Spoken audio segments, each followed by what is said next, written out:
we are going to see next part of question tag. बघा विद्यार्थी मित्रांनो, question tag मध्ये काही विद्यार्थ्यांना काही गोष्टी कन्सेप्ट क्लिअर झालेला नाहीये, त्यामुळे आपण हा व्हिडिओ घेत आहोत. आज आपण question tag मधील असा भाग शिकणार आहोत की जे काही ज्या वाक्यामध्ये टू बी फॉर्म आलेलं नसेल, त्याचबरोबर नेमकं वाक्य जर अफर्मेटिव्ह आलं असेल तर त्याला निगेटिव्ह कसं करायचं सेंटेन्स आपण बघूया. चला तर the next part of question tag. For example,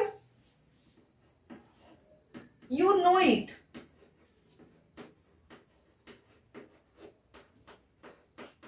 full stop. या वाक्यामध्ये तुम्हाला टू बी फॉर्म दिसते आहे का? नाही. मग अशा वेळेस आपल्याला जर वाक्य ओळखून लिहायचं असते का नेमकं कशासोबत आपल्याला नॉट लावावं लागेल, नाही का?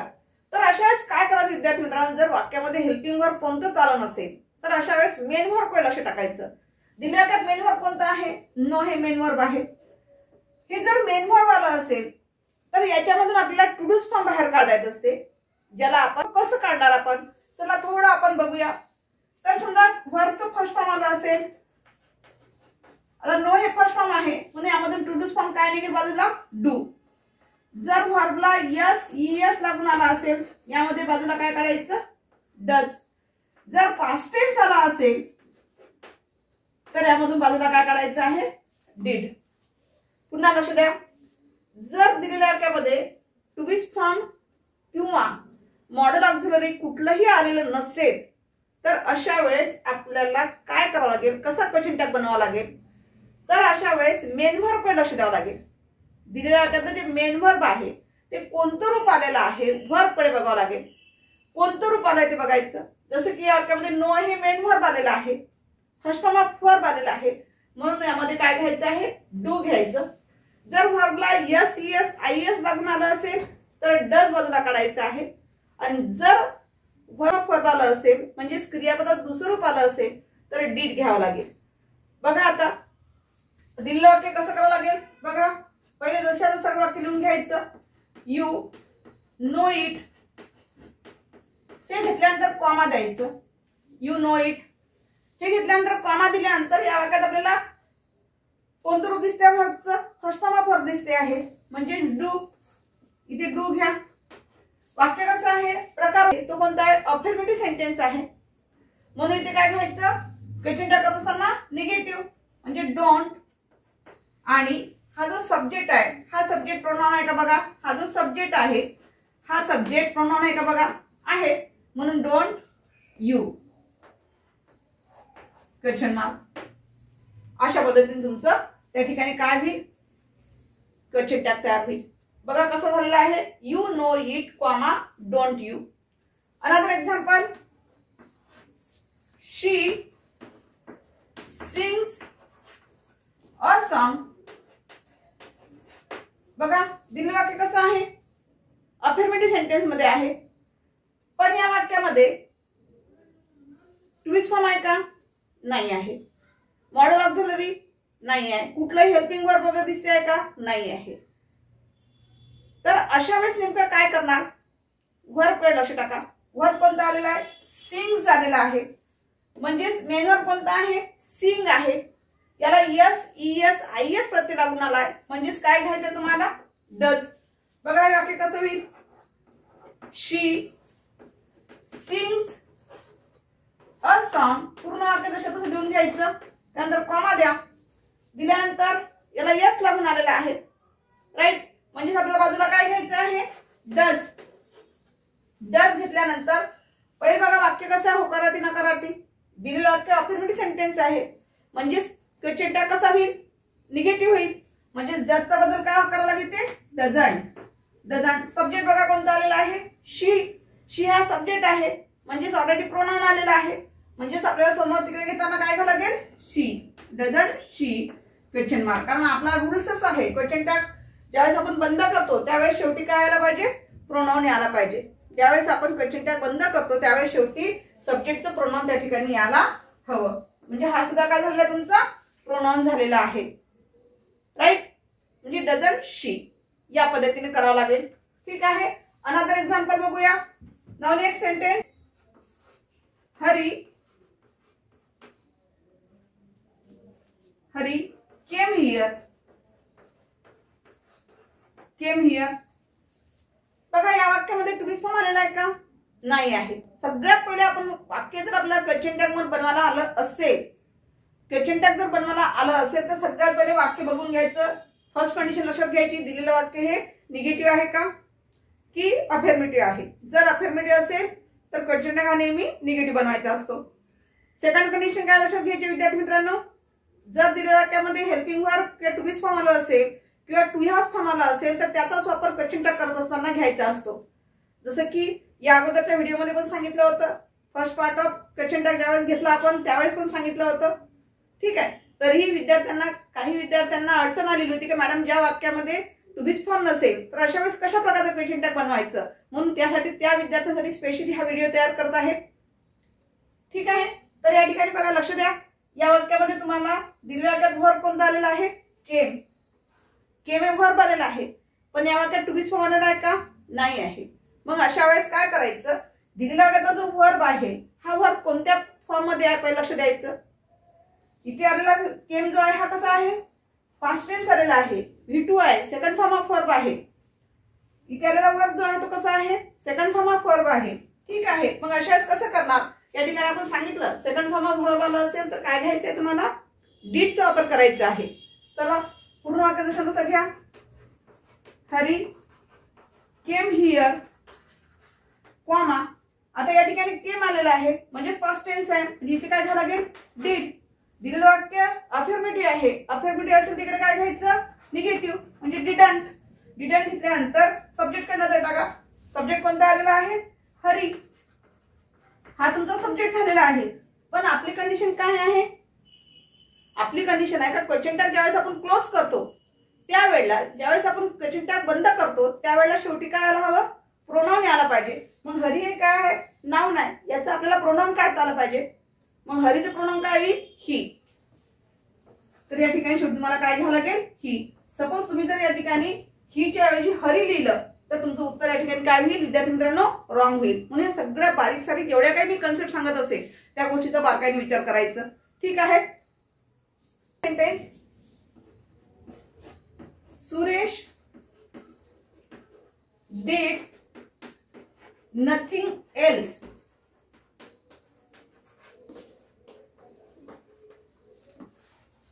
बघा दिलेल्या वाक्यात काय दिसते तुम्हाला? सगळ्यात पहिले तुम्हाला फर्स्ट कंडिशन सांगितली आहे. कोणती सांगितलेली आहे? की सगळ्यात पहिले वाक्याचा प्रकार ओळखायचा.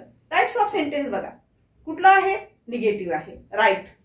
का निगेटिव्ह आहे? कोणता शब्द असा आला की त्याच्यामध्ये निगेटिव्ह शब्द दिसतोय तुम्हाला? निगेटिव्ह वाक्य दिसते आहे. नथिंग. नथिंग हा शब्द जो आहे हा निगेटिव्ह फॉर्म मधला शब्द आहे. सेकंड कंडिशन काय लक्षात घ्यायची आहे? जर निगेटिव्ह आलेला असेल तर या ठिकाणी टू डूज फॉर्म किंवा टू बीज फॉर्म किंवा हेल्पिंग वर्ब काही आलेला आहे का ते बघायचं आहे. ठीक आहे. चला आता जर निगेटिव्ह सेंटेन्स आलेला आहे इथपर्यंत लक्षात आलं? निगेटिव्ह सेंटेन्स आहे म्हणजे क्वेश्चन टॅग कसा होईल? 100% अफर्मेटिव्ह होईल नाही का? बघा आता कसं होईल. सगळ्यात पहिले दिलेलं वाक्य जसं तसं घेऊन घ्यायचं.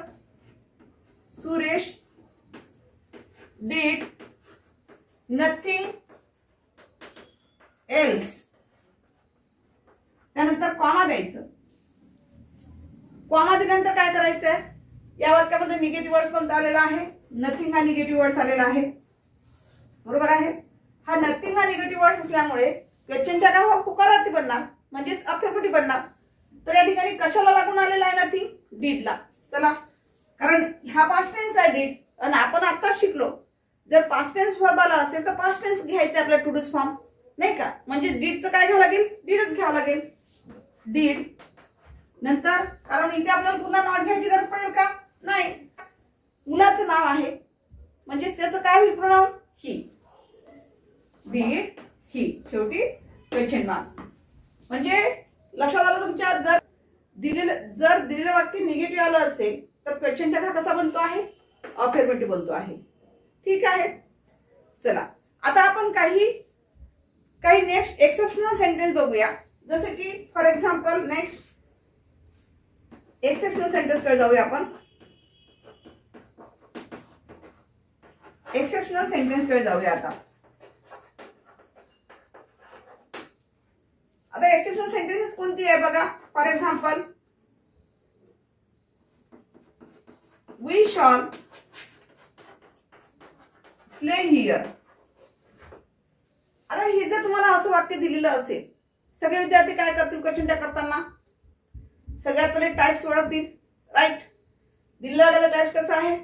अफर्मेटिव्ह सेंटेन्स आहे म्हणून तुम्ही निगेटिव्ह करणार, नो डाऊट, प्रश्नच नाही. पण या ठिकाणी मॉडेल ऑक्झिलरी आलाय वाक्यामध्ये. कोणतं आलेलं आहे? शॉल. आता तुम्ही विद्यार्थी लिहित असताना कसं लिहिता बघा, तुमच्या चुका कुठे होतात बघा, त्या चुका आपल्याला टाळायच्या आहे. दिलेलं वाक्य लिहून घ्यायचं, वी शॉल प्ले हिअर. हे घेतल्यानंतर कॉमा द्या. आता बरेच विद्यार्थी काय करतील लिहिताना, आता मॅडमने सांगितलं बघ की इथे वाक्य तर अफर्मेटिव्ह आहे, आपल्याला निगेटिव्ह करायचं आहे. हो, निगेटिव्ह करायचं मान्य आहे, बरोबर आहे तुमचं. पण तुम्ही हा जर शॉल जशा तसा असा घेतो म्हटलं शॉल आणि त्याला निगेटिव्ह असं लावतो म्हटलं की तुमचा आन्सर काय होईल? रॉंग होईल. का रॉंग होईल? कारण क्वेश्चन टॅग करत असताना आपल्याला असं न घेता कसं घ्यायचं, तुम्हाला या पद्धतीने घ्यावं लागेल. म्हणजे शांत, हे असं दाखवावं लागेल. तिथे हे असं जर लिहिलं तुमचं उत्तर रॉंग होईल. त्या ठिकाणी तुम्हाला या पद्धतीने घ्यावं लागेल, शांत. आणि शांत घेतल्यानंतर सब्जेक्ट कोणता आलेला आहे? वी. त्याला शेवटी घेऊन चला, म्हणजे वी हे प्रोनाउन आहे म्हणून क्वेश्चन टॅग बंद करताना सुद्धा काय घ्यायचं आहे? वी आणि शेवटी क्वेश्चन मार्क. ठीक आहे, येते लक्षात? चला नेक्स्ट सेंटेन्स बघा. शी विल कॉल देम. बघा दिलेलं वाक्य कसं आहे? अफर्मेटिव्ह सेंटेन्स आहे. या वाक्यात ऑक्झिलरी मॉडेल ऑक्झिलरी वर्ब कोणता आलेला आहे? विल आलेला आहे. या विलला काय करायचं? तिकडे घेऊन जायचंय. बरेच विद्यार्थी लिहिताना काय करतील बघा, कसं करेल? शी विल कॉल देम कॉमा, हा जो विल आहे, काही बरेच विद्यार्थी लिहिताना या पद्धतीने लिहितील. वाक्य होकार त्यामुळे ते नकारार्थी करतील, विलांट असं करतील. तर हे तुमचं काय होईल? उत्तर रॉंग होईल विद्यार्थी मित्रांनो.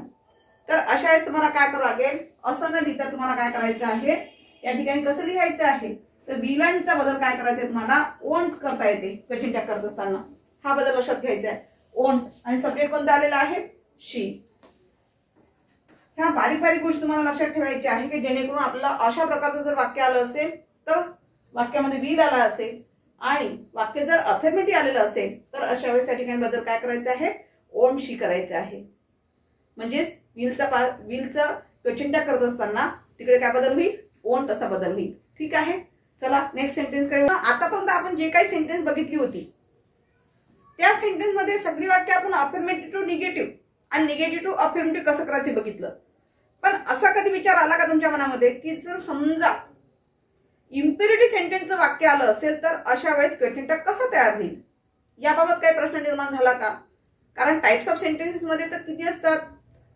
अफर्मेटिव्ह सेंटेन्स असतो नाही का, इम्पेरेटिव्ह सेंटेन्स असतात. पण असं जर आलं तर कसं करणार? चला let us see the imperative sentences. आता आज्ञार्थी वाक्याचं इम्पेरेटिव्ह सेंटेन्स म्हणजेच काय? आज्ञार्थी वाक्य, ज्याला आपण कमांड सेंटेन्स म्हणत असतो. तर अशा वाक्याचं क्वेश्चन टॅग कसं बनवणार आपण? कमांड सेंटेन्सचं किंवा आज्ञार्थी वाक्याचं कसं बनवणार बघा. तर आज्ञार्थी वाक्य कसे असतात बघा? कमांड देणारे, ऑर्डर देणारे. Suppose open the door, open the door, दरवाजा उघडा. कमांड सेंटेन्स आहे नाही का? अशा वाक्याचं जर वर्बनी सुरुवात झाली असेल वाक्याची, त्याला आपण कोणतं वाक्य समजायचं? Imperative sentence. मग अशा वाक्यामध्ये सब्जेक्ट पण नसतो, असतो का? नाही. या वाक्यामध्ये तुम्हाला वर्ब पण दिलेलं असते. नेहमी फर्स्ट फॉर्म ऑफ वर्बच येईल या वाक्यामध्ये इम्पेरेटिव्ह सेंटेन्स मध्ये. मग आता थोड्या वेळापूर्वी आपण काय शिकलो होतो की जर फर्स्ट फॉर्म ऑफ वर्ब आला असेल तर डूचा वापर करा. पण कोणत्या सेंटेन्स मध्ये विद्यार्थी मित्रांनो? अफर्मेटिव्ह सेंटेन्स याच्यामध्ये शिकलो होतो. आता आपण जे शिकत आहोत ते कोणतं सेंटेन्स आहे? इम्पेरेटिव्ह सेंटेन्स आहे, आज्ञार्थी वाक्य आहे. कारण या वाक्यात सुरुवातीला काय आलेलं आहे? वर्ब आलेला आहे. जर वर्बनी सुरुवात झाली असेल तर ते वाक्य इम्पेरेटिव्ह सेंटेन्स असते. कधी लक्षात ठेवा. तर अशा वाक्याचा जो क्वेश्चन टॅग आहे तो क्वेश्चन टॅग काय होईल? फक्त तेवढंच बदल लक्षात ठेवायचं तुम्हाला. काय लक्षात ठेवणार? काय येईल? काय येईल? तर अशा वाक्याचं जर आपल्याला क्वेश्चन टॅग करायचं असेल तर कसा होईल बघा. सगळ्यात पहिले दिलेलं वाक्य जसं तसं लिहून घ्यायचं. Open the door. Open the door लिहून घेतल्यानंतर कॉमा द्यायचं आणि सरळ सरळ इथे काय घ्यायचंय तुम्हाला, विल यू. विल यू घ्यायचंय. कधी घ्यायचं आहे, जर वाक्य इम्प्युरिटी सेंटेन्स मध्ये आलं असेल तेव्हा. ठीक आहे, आलं लक्षात. आता क्लोज द विंडो असेल, हे सुद्धा कसं आहे, close the window. Close the window, close the window, हे सुद्धा वाक्य कसं आहे, इम्प्युरिटी सेंटेन्स आहे. राईट. इम्प्युरिटी सेंटेन्स असेल तरी सरळ सरळ काय घ्यायचंय, कारण वर्बनी सुरुवात झाली आहे नाही का, हे वर्ब फर्स्ट फॉर्म आहे. म्हणून सगळ्यात पहिले काय करायचं आहे, जशा तसं वाक्य दिलेलं आहे ते लिहून घ्यायचं. क्लोज द विंडो, विनंतर कॉमा. सरळ सरळ वाक्याचा प्रकार लक्षात ठेवायचा आणि इथे काय घ्यायचं तुम्हाला, विल यू. राईट. इथे तुम्हाला विल यू किंवा वोंट यूचा सुद्धा वापर करता येते, पण सगळेच वाक्य हे कसे असतात, कमांडेबल सेंटेन्स असेल तर सरळ सरळ काय करायचं आहे, विल यूचा वापर करायचा आहे. ठीक आहे. अशा exceptional sentences of question tag as well as imperative sentences of question tag. तरी देखील विद्यार्थी मित्रांनो, जर तुम्हाला आणखी क्वेश्चन टॅग मध्ये काही अडचण आली असेल तर मला नक्की कमेंटमध्ये कळवा की अशा प्रकारचं वाक्य आलं असेल तर कसं होईल. तर आपण निश्चितच त्यावर आणखी एक व्हिडिओ बनवता येईल. ठीक आहे. थँक्यू.